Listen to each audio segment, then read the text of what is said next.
সেই শপথ দিয়ে আমরা মাঠে নেমেছি। আমরা সবাই কিন্তু ফ্যাসিবাদের বিরুদ্ধে লড়াই করছি। ফ্যাসিবাদকে আনার জন্য রাজনীতি করা যাবে না।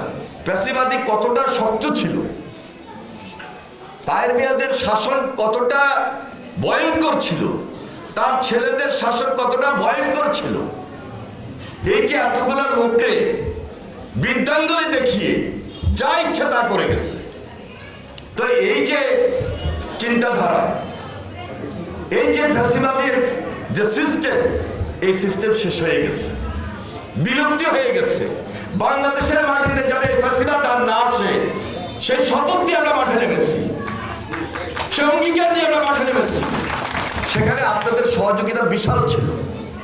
আমরা বলি নাই যে ভোট হবে কালকে আমরা এককভাবে ক্ষমতা আসে দেশ চালাবো না। আমরা জাতীয় ঐক্যমতের ভিত্তিতে দেশ চালাতে চাই।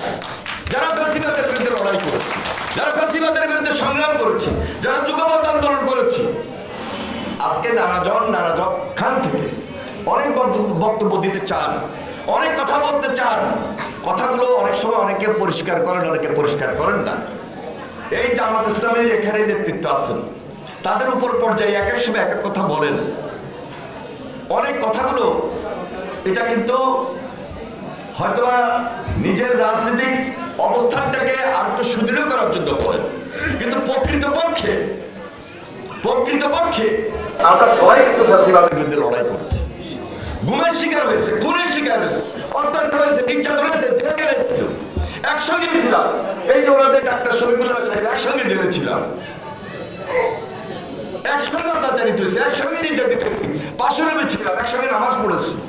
কিন্তু বাইরে হওয়ার পর এখন যদি এক একজনের কথা এক এক দ্বারা আসে, তাহলে ফ্যাসিবাদ সুযোগ পেয়ে যায়। এই জন্য ফ্যাসিবাদ যেন কোনো সুযোগ না পায়, ঐক্যের মধ্যে কোনো ফাটল না দাঁড়াতে পারে, সেই দিকে জামাত ইসলামের যেমন দায়িত্ব আছে, আমাদেরও দায়িত্ব আছে।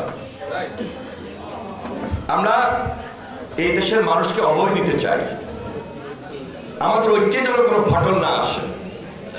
আপনার আদর্শ ভিত্তিকে আপনারা রাজনীতি করবেন, আমার আদর্শ ভিত্তিকে আমি রাজনীতি করব, কিন্তু ফ্যাসিবাদকে আনার জন্য রাজনীতি করা যাবে না। কর্তৃত্ববাদকে আবার কর্তৃত্ব করার সুযোগ দেওয়া যাবে না।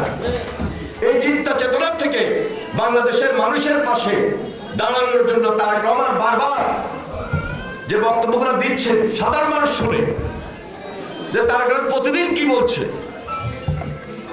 তারেক রহমান তো শুধু বিএনপি নেতৃত্ব দেওয়ার জন্য, বিএনপিকে ক্ষমতা দেওয়ার জন্য সেই দীর্ঘ দিন থেকে, বিশেষ করে 2018 পর থেকে লন্ডনে বসে দলের জন্য এককভাবে রাজনীতি করেন নাই। দেশের পক্ষে, জনগণের জন্য রাজনীতি করেছেন, সকল পক্ষে একত্রিত করেছেন, সকল মানুষকে একত্রিত করেছেন। এই জন্য আমরা বলি তারেক রহমান ফর বাংলাদেশ।